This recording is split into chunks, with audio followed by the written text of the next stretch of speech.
Hey viewers, what's going on? Welcome back to the Capcom vs Konami series. This is the Chill Retro Gamer, and I'm going to play Teenage Mutant Ninja Turtles Fall of the Foot Clan on the Game Boy. It's a Konami game from 1990, basically a platformer slash beat 'em up. You can play as any of the four characters. Basically you jump and attack. Very simple controls. I mean, you cannot expect complex controls and gameplay in general from a Game Boy game that came out pretty much together with the system itself. Remember, the Game Boy started in 1989, this is from 1990. One of the first Konami games that got released for this particular system. It is not supposed to be the port of the NES and arcade games from the time. Remember, in the same year they released the arcade version of Teenage Mutant Ninja Turtles. If I'm not mistaken, the very same year they released the NES game, but there are three completely different games to deal with. This one, as I said before, of course has the elements of beat 'em ups, basically jumping and kicking and attacking with a sword, well, depending on the weapon each of the turtles have.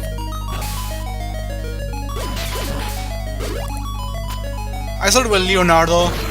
He used to be my favorite character as a kid in the whole series.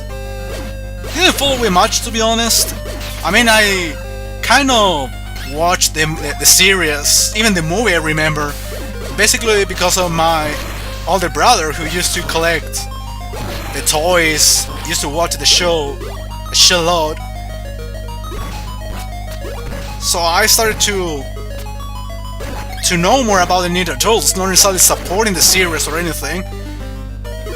You see the size of those monsters? That was incredibly big. So yeah, I wasn't really a fan of Ninja Turtles at all. But I remember who they are, the name of the characters. I'm not that ignorant, at least in that matter.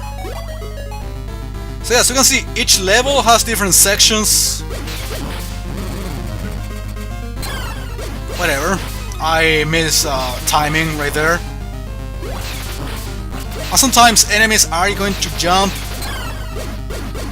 right there in the place you are. So in those situations, the best thing to do is to wait instead of just keep walking. Keep walking is not the solution many times, and you can get pizza after killing certain enemies. It's not random. I mean, you have to kill a specified, I was about to say, specific kind of enemy, and you can get some pizza. So it's not so much of a big deal.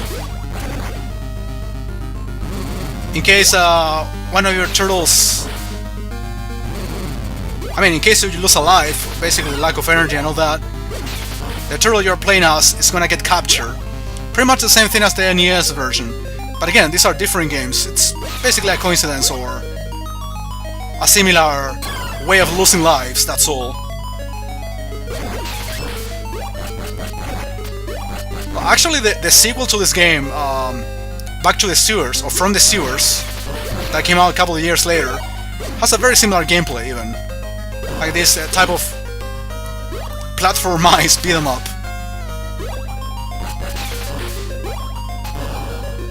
Some kind of alternating outside street areas plus sewers.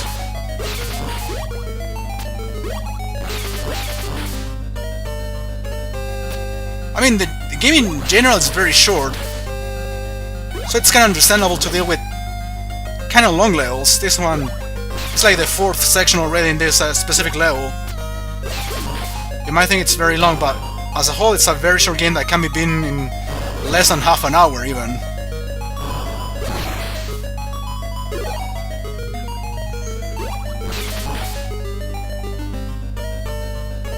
Gonna make the jump.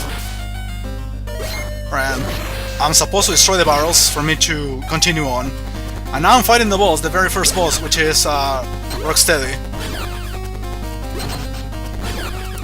Pretty simple pattern, as you can tell, just one bullet at a time, and you can just jump kick. That's all you need to do.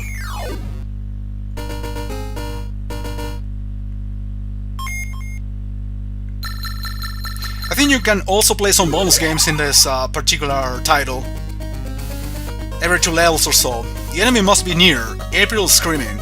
Alright, in here you are revealed basically the main mission of the game, which is to rescue April. Okay, now I'm going to select another character, Raphael. I guess there are enough stages for me to play as the 4 of them. Looks like I'm still in the sewers or something like that. Probably not, but at least we see some variety in the levels. Probably the main disadvantage of all of these Game Boy games from beginning 90s, pretty much when they came out, is the length. It's even shorter than a regular beat-em up, so to speak, but again, it's a system that just came out back in the day. It was very limited, but at least you could enjoy a handful of different levels in here. Something can be said about the sequel. Well, actually Konami released a few games at the beginning of the 90s, which had similar length. If you remember, I did a playthrough a couple of years ago on Gradius, or Nemesis, the Japanese name if I'm not mistaken. Oh, actually Nemesis is the American name. Gradius is the Japanese one. So yeah, I did the Game Boy version, it was pretty short. I also did the Castlevania Adventure, which came out this very same year the Game Boy came out in '89.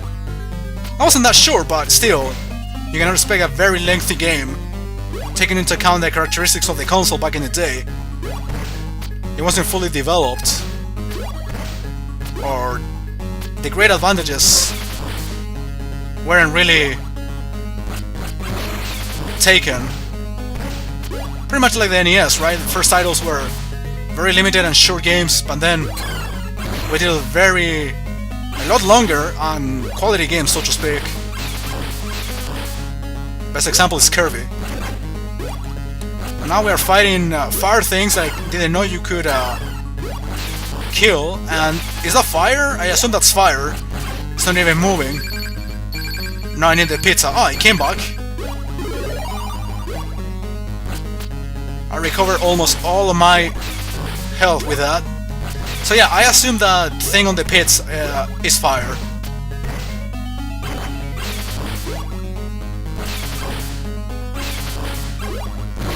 As you can see, the type of enemies are not going to change. The traps are going to be the same. Probably the spamming is going to increase, obviously. More ninjas, more fire things, more balls fucking around. Like right here. Thank God the jump is very high, as you can tell. Alright, that was a lot shorter than the previous level. And here we got Bebop. He punches but also shoots from time to time. The idea is to avoid the attack and then you attack and jump very quickly to escape. So yeah, that's all for the time being. Thanks a lot for watching. I'll continue on with a couple more levels tomorrow. I need a little cutscene right here. Oh no, they escaped by car! Wait, is it the bonus time? No, not for now.